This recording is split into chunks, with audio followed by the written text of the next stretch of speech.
it is going to be more difficult to retain and recruit workers if you do not offer them telework. Which side are you on? Which side are you on? I've got a message to feds, folks, to the good ones, to federal workers. So, everybody knows that Donald Trump issued a flurry of executive orders during his first week in office, many of them direct attacks on federal employees based on lies. We're going to go through them all in some level of detail, but just in case you're hearing this on the radio right now and you're not going to be able to catch the rest of the segment, here is the rub. If you are unionized, if you are in a unionized bargaining unit, and you have questions, you need to talk to your union. Find out who your union steward is. Find out who your local president is and talk to them. Do not just believe whatever management tells you about what they can and can't do or about how they're going to implement these executive orders. Talk to your union. Further, it is imperative that you join your union if you are not already a member. And you need to get active. All of these executive orders, their implementation has to be negotiated in union workplaces. Management can't just come in and carte blanche make these changes. In fact, at least one agency has already rolled back return to office orders because of the union. The Department of Health and Human Services has walked back previously issued return to office orders for unionized staff because the staff has a collective bargaining agreement in place, and your union will need people to help support them during this process. Your union is going to, think about here in Huntsville. We have 3 federal unions, basically, but one of them, AFGE, represents the vast majority of union workers.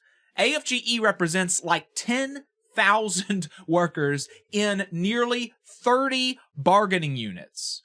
Now, most of those are not going to be bargaining units where telework is even available at all. You know, AFGE represents here in Huntsville people that work at the commissary, for instance, or the VA's office, or the Defense Health Agency, you know, nurses and doctors and things like this, right? Firefighters, right? So those people can't telework. But for probably about half of the agencies, there's some level of telework that is going to be attempted to be revoked by management. And so your union needs your help in negotiating the implementation of these executive orders. Your union can't do it alone. So you need to join the union, you need to get active, but also your dues are going to go to pay for the legal support that you need, as some of these unlawful executive orders, like Schedule F, are fought in the courts. The lawyers that unions hire are not free. We have to pay them, and your dues are what pays those attorneys. If you're in a union workplace, you need to make sure that you are a member of the union. You need to contact your union for any questions that you have, and you need to ask your union how you can help. Okay? And if your federal workplace is not unionized, you need to get unionized. The biggest federal employee unions are the American Federation of Government Employees, AFGE, the National Federation of Federal Employees, NIFE, the National Treasury Employees Union, NTEU, the National Association of Government Employees, an SEIU affiliate, NAGE, and the International Federation of Professional and Technical Engineers. You can look all of those up and find out how to contact them online. There are others, but those are going to be the ones that you want to reach out to first. You can also reach out to the Federal Unionists Network at federalunionists.net if you have any questions. That they are a loose coalition, informal coalition of federal workers who are dedicated to supporting each other and answering each other's questions during this difficult time. They might be able to help, as well as the Emergency Workplace Organizing Committee, which you can reach out at workerorganizing.org. The Emergency Workplace Organizing Committee is a project of DSA and UE to help people during the first steps of a union campaign.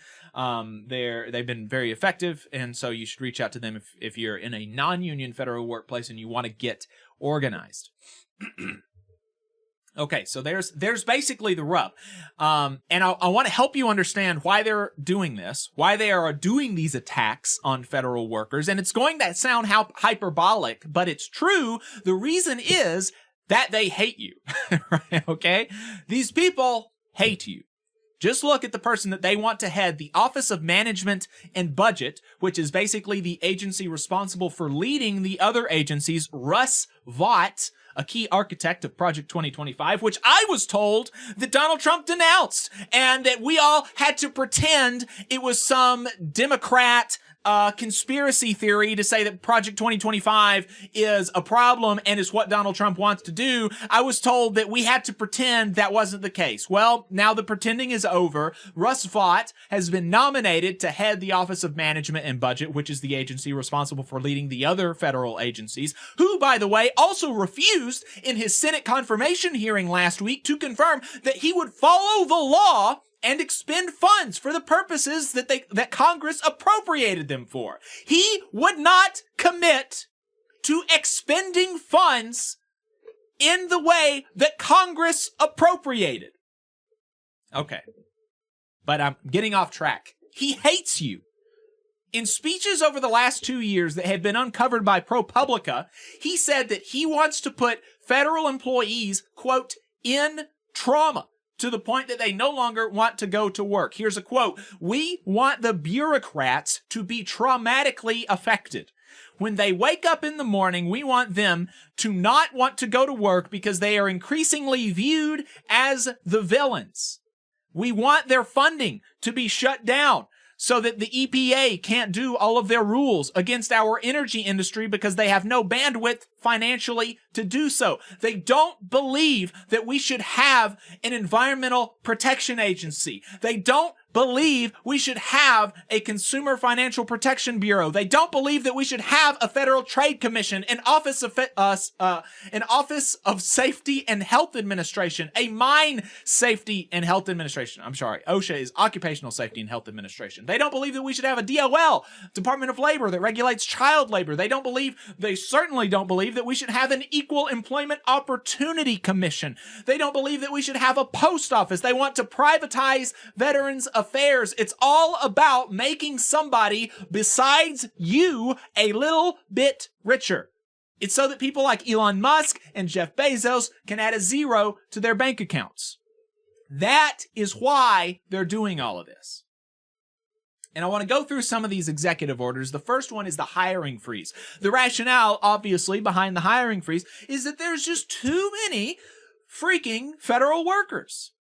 The reality, as AFGE said in their press releases, is that there is no legitimate rationale for slashing the size of the federal workforce. The number of federal workers has grown by roughly 6% over the past 50 years, while the U.S. population served by the federal government has increased by 57%. 57%. Many federal agencies, like the Social Security Administration, are at their lowest staffing level in 50 years, doing more work for more people with less people.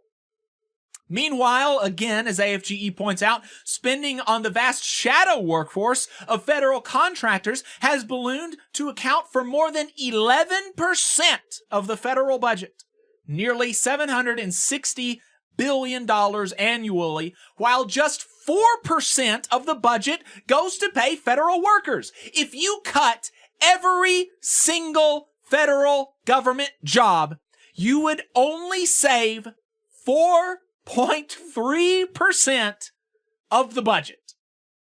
Okay? So there's no legitimate rationale for this hiring freeze. And in situations like this, where you are trying to make it so that people don't want to come into work, what's going to happen is the people who are occupying these positions, who are the best at their jobs, the ones who have options, the ones who have marketable skills, the ones who can leave and get a better paying job, will do that, and you will be left with only the people who basically have no other options. And so then they're going to be able to turn around and say, look at how ineffective the federal government is. Now we need to privatize it, and we need to give it to Jeff Bezos so that he can make a bunch of money off of it.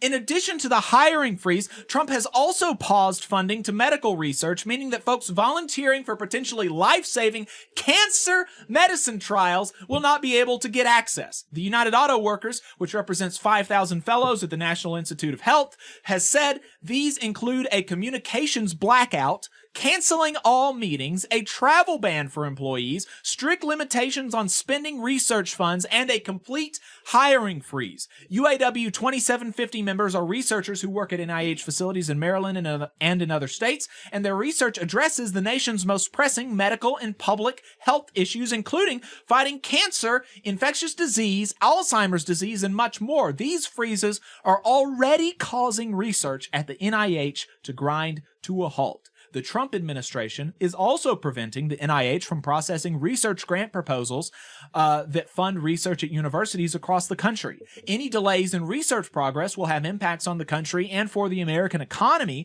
and these restrictions represent a serious public health risk as the threat of avian flu and other deadly diseases continue to rise. Some pretty broad exemptions to the hiring freeze have been made at this point, as the government executive reports that with new exemptions, only about half of job openings in the government will now be affected.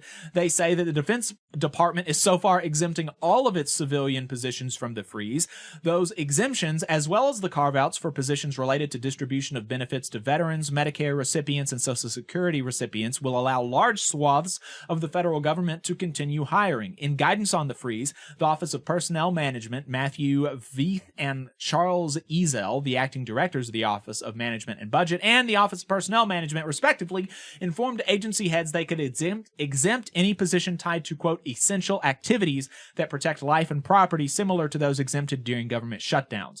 In recent shutdown plans during the Biden administration, agencies plan to require about 1.4 million or 66% of federal employees to stay on the job during a funding lapse. So there's some of this that has been being rolled back already because of the devastating impacts that it has the potential to cause. There was one right-wing, personality on Twitter who was talking about how his wife had her job position recalled as a nurse at the VA. Like, she had gotten hired on to be a nurse at the VA, and it was recalled, that offer. And so some of that has been rolled back, but there's still a lot of really big issues, like at the National Institute of Health. Another one is these return to office orders. Of course, you have the return to office order, which, again, it is important to note, it cannot be enforced right now if you are in a union bargaining unit. If your federal workplace is unionized, your management cannot enforce return to the office. And the federal government is recognizing that. Here's language from a new memo to supervisors at Health and Human Services. Quote, supervisors should not begin discussions around the return to in-person work with bargaining unit employees until HHS fulfills its collective bargaining obligations. Okay? So if you are in a union workplace in the federal government and your supervisor is telling you that you have to be back in the office 5 days a week, you need to talk to your union and they will make some heads roll, okay? But the return to office executive order is based on lies. It's based on lies. Here are some of them. Senator Joni Ernst says we only have 6% of our federal workforce actually going into work every single day. The fact of the matter is 54% of federal workers work completely in person at jobs that require them to be on site every single day. Only 10% of civilian federal personnel are in fully remote positions. Among the subset of federal workers who are telework but not remote work eligible, 61.2% of working hours are spent in person. Here's another myth. If you exclude security guards and maintenance personnel, the number of government workers who show up in person and do 40 hours of work a week is closer to 1%. Fact. Among those federal workers who are eligible for telework, more than half of regular working hours are spent in person. Another myth. Nearly 1/3 of federal workers are entirely remote. Again, 10%. 10% of federal workers are entirely remote. It's just insane. Excluding fully remote eligible workers who do not have an in-person work site, federal workers are in the office for 79.4% of their working hours. Here's another myth from Senator Joni Ernst. Service backlogs and delays, unanswered phone calls and emails, and no-show appointments are harming the health, lives, and aspirations of Americans. Fact. Telework both increases employee engagement and helps recruit and retain workers who provide vital public services to the American people. It is going to be more difficult to retain and recruit workers if you do not offer them telework. Because private sector workers are teleworking more than their federal counterparts. 22% of federal workers usually teleworked in 2022, compared to 25% of those in the private sector. Among some occupations, like in computer and mathematical occupations, federal employees are much less likely to telework than their private sector counterparts, 37% for federal employees and 56% for private sector workers. It's all just to attack federal workers because they hate them. Hey, 5 seconds, just wanted to say that this is only possible because of our donors. If you want to see more of this, then consider donating yourself at tvlr.fm/donate.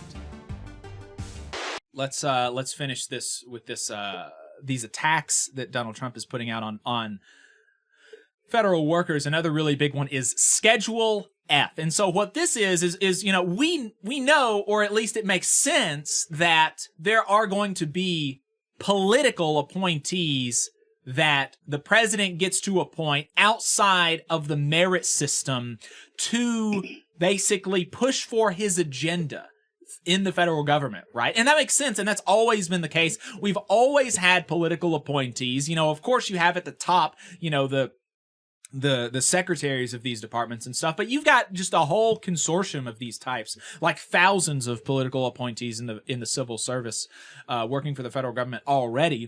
And what Donald Trump wants to do is he wants to significantly expand, potentially by as much as a couple of 100,000 jobs, to turn them into political appointees. He wants to really, frankly, completely decimate the idea of a civil service based on competence and merit rather than political patronage and loyalty tests to the president rather than the Constitution. Donald Trump doesn't think that a few thousand political appointees in the government is enough. This order, like I said, would create as many as a few 100,000 political appointees. And if you want to talk about draining the swamp, this is literally the opposite of that. And it will lead to a degradation of government services. Obviously, NTEU, National Treasury Employees Union, is suing over Schedule F. FedScoop reports that the lawsuit over Schedule F focuses on legislation Congress has enacted regarding federal employment, including establishing, quote, that most federal government jobs be in the merit-based competitive service, and, quote, most federal employees have due process rights if their agency employer wants to remove them from employment. Trump's executive order, the union argued, is not what Congress intended because it attempts to divest federal employees of these due process rights. The Monday order reinstating Trump's previous establishment of his original Schedule F with some slight changes included renaming it the Schedule Policy Career.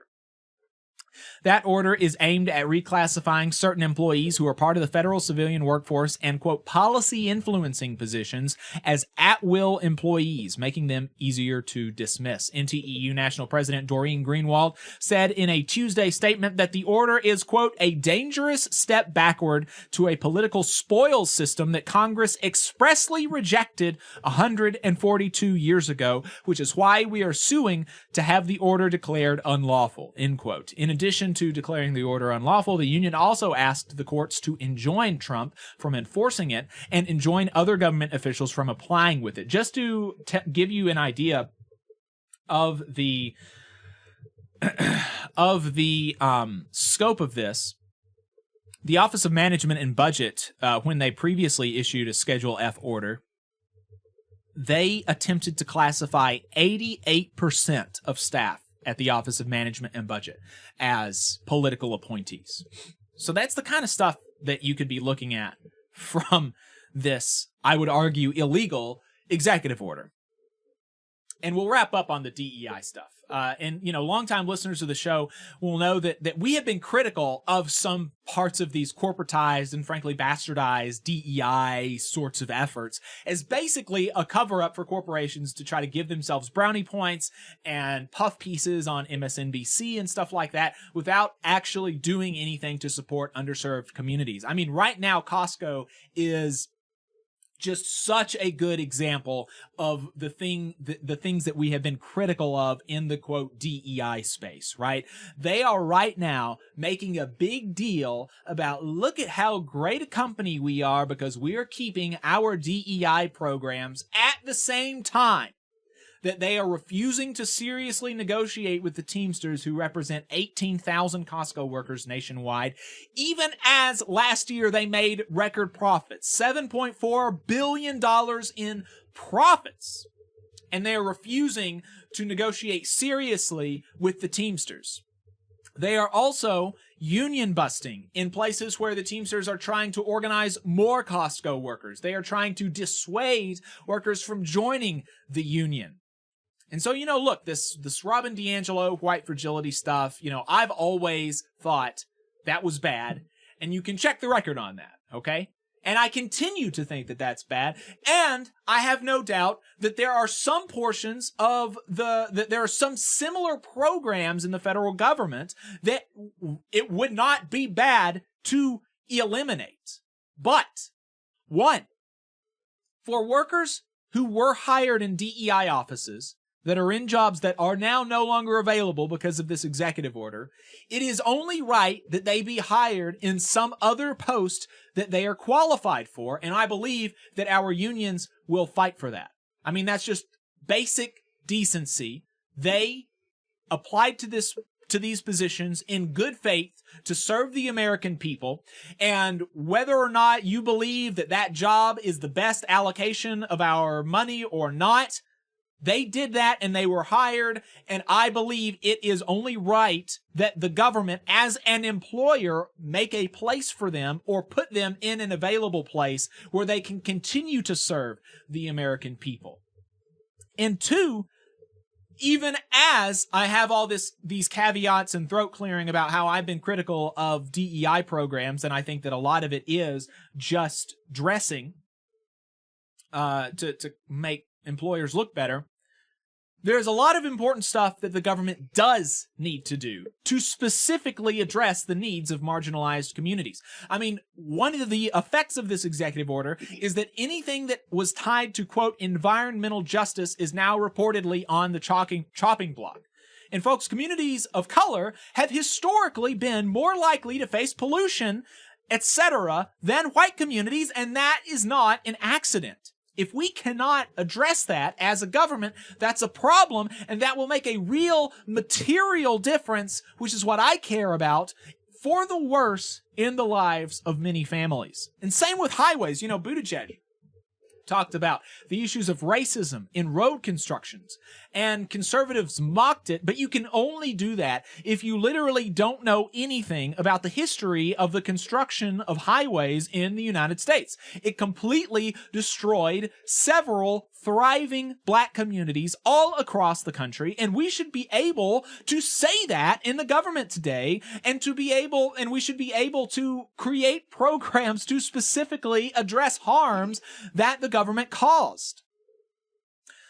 Additionally, we need to be purposeful in recruitment, right? If a government, if the government has a position that is open, and even if there is no express discrimination and the hiring managers do not have any sorts of, ill will, and if there's a black person that applies, they're not going to discriminate against them and they might hire them or whatever. And if all that is true, but you only apply to, let's say, just in Huntsville, there are several colleges in Huntsville. It's like, frankly, remarkable how many colleges there are in Huntsville. You only send notice of the application to UAH or to Drake or Calhoun, which are all majority. I think Drake is majority white. I'm not totally sure. But let's just say Calhoun and UAH. Those are majority white colleges. If you only send the applications to those and you don't send them to Alabama A&M or Oakwood University, historically black colleges and universities,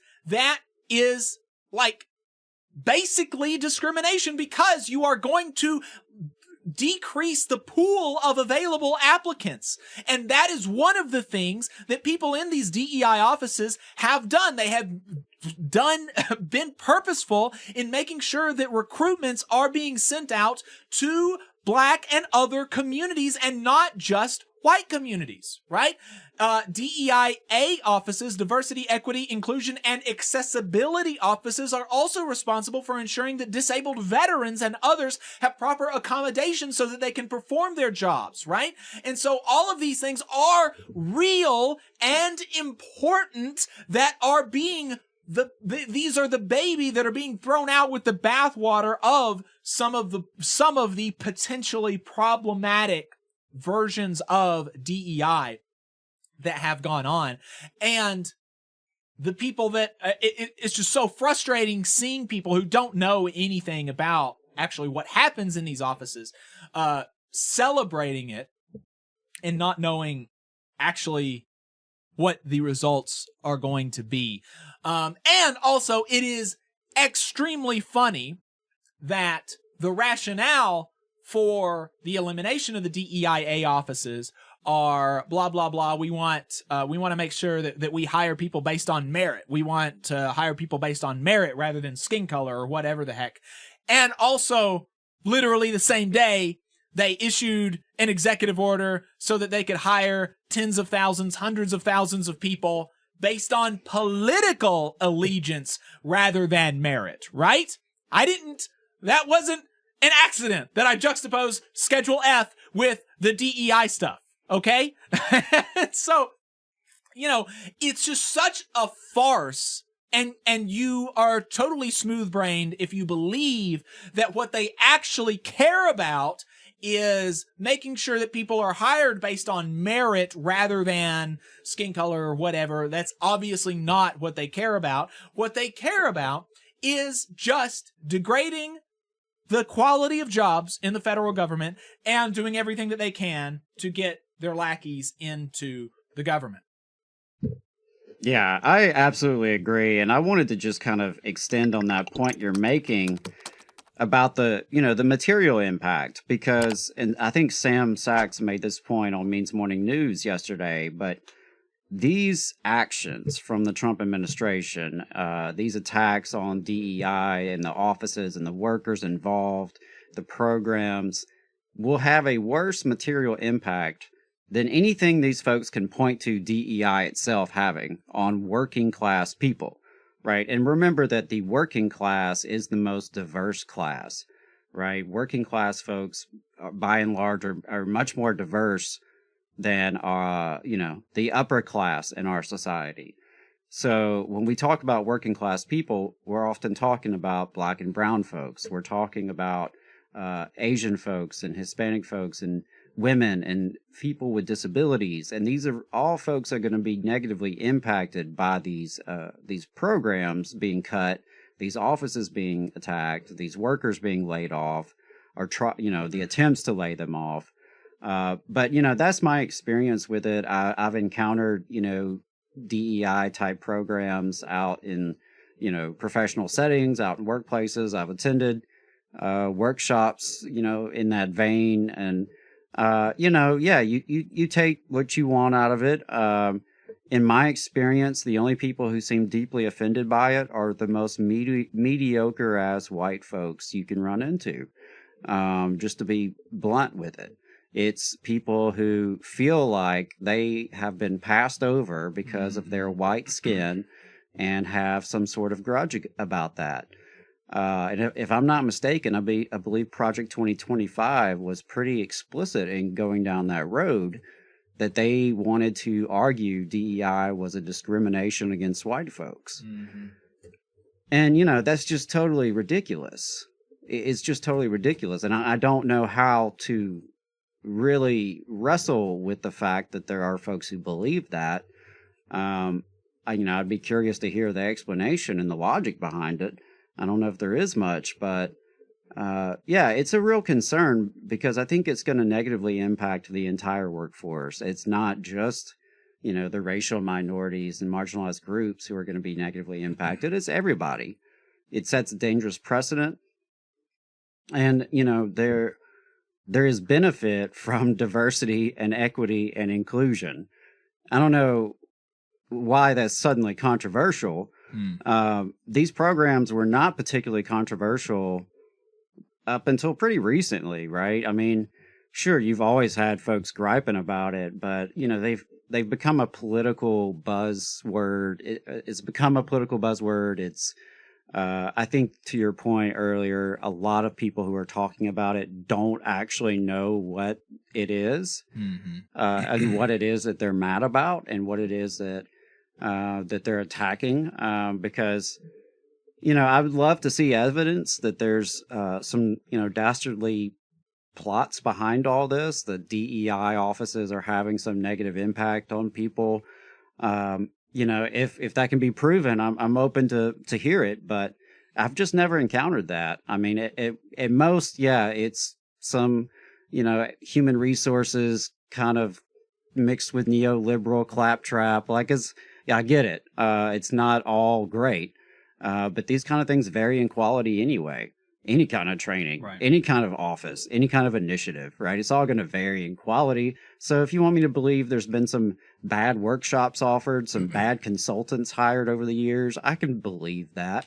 But to think that this is some nefarious plot against white people, I think is just absurd. It's just absurd.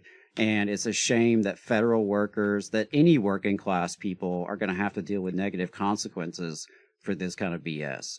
And the attack on federal workers is the opening salvo in the attack on all workers and the degradation of working conditions across the economy. We saw that with Ronald Reagan and the firing of the PATCO strikers in the 80s. That signaled to the private sector that it is open war on organized workers, right? And this is going to be interpreted as in a similar way. Now, I think the return to office stuff, I think that more people out in the private sector and even within the government, it is just ideological freaks who are so bent out of shape about the telework stuff.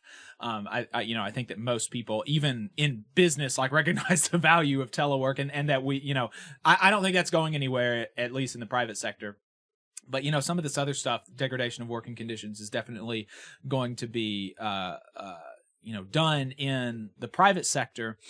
And it's really, really, really gross.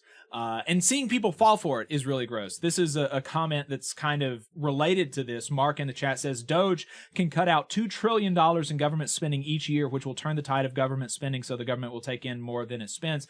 Mark, you need to, you're really baby braining on me right now, and you need to go back and check the talking points that you're supposed to have, because even Elon Musk is not going out there with the lie that it's even possible to cut $2 trillion from the federal budget without at least, I mean, anything is like physically possible, but you would have such enormous and unpopular cuts to services for the American public that there's no way that would happen, because the discretionary budget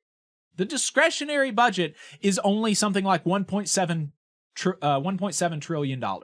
Okay. So if you cut the entire discretionary budget, which is everything except Social Security, Medicare, and, everything besides Social Security and Medicare and those types of programs, that's only $1.7 trillion. You would have to start eating into Social Security and Medicare, which they would like to do, but the American public is not going to stand for it. And so Elon Musk has even walked that back and said, well, maybe we can get 1 trillion. Maybe he said 1 trillion would be on the high end of he would consider 1 trillion a success. Okay. So you need to go back and kind of see what your talking points are supposed to be, because you've got the old ones. Yeah. I also don't think it's a given that such an amount has to be cut from the federal government budget. Right. This is a tired talking point that goes back, at this point, I guess over a century, about government spending and the government spending too much. Oh no, the government's spending too much. And it's like, y'all, I mean, United States dollar is the global reserve currency, at least for the time being. The United States prints its own money. As of yet, we haven't had a crisis over this federal spending. I mean, we can talk about there's too much spending in certain areas, of course, but the one area they don't want to talk about is war and empire and the military-industrial complex and the amount of money they spend building bombs to blow up people in our names halfway across the globe. And that's a little bit controversial, I know, but that's the reality, and they don't want to talk about that kind of spending. They want more of that kind of spending. They want more spending on all sorts of nonsense, it sounds like. So I'm just not buying it, and I think it's important in these kind of environments that we have solidarity with other working people, right? Do not get fooled or divided or distracted by some of this nonsense. I think the fact that there was a flurry of executive orders is intentional, right? There's intent in keeping us confused and divided and distracted, and getting people pitted against each other by race. To call back to the Amazon interview we had in the main show, right? Amazon is doing that right now in that warehouse to try to divide working people. The politicians do that at a much larger scale. The media has its role in that, various media figures, right? So we have to be really cognizant of that threat, because it's our solidarity that can help us deal with these sort of threats coming from the government, from the billionaires, whoever it may be. So it's important, those of us who don't work in the federal government, that we show up in solidarity for our brothers and sisters who are working in these positions. And to your point, I really, really believe this is the time to get organized, to join your union, to get active. If you've never been active before, now is the time to do it. If you're already active, think about who you can bring into the movement. Who else can you talk to? Who else have we not tapped into? Think about what can we do more strategically? If you're already active, what can we be better at doing so that we're having more of an impact? Consider running for union office. If you've never done it before, it's something you should consider. We need people to serve in offices. We need people to serve as stewards. We need people to recruit new members, to represent members in disciplinary hearings, to organize politically and legislatively, right? All of these things are necessary. So okay, you got to close the door. I can't talk.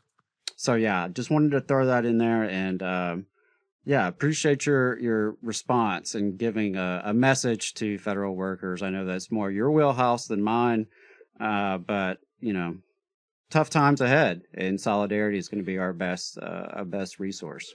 Right. And 1005 in the chat says, or perhaps, Mark, the government could simply tax the rich at the rate that they tax us. Politicians are essentially our secretaries. And Mark comes back saying that the top 1% pay almost 50% of all taxes. Don't you think they pay enough? And that's only because the top 1% make most of the money.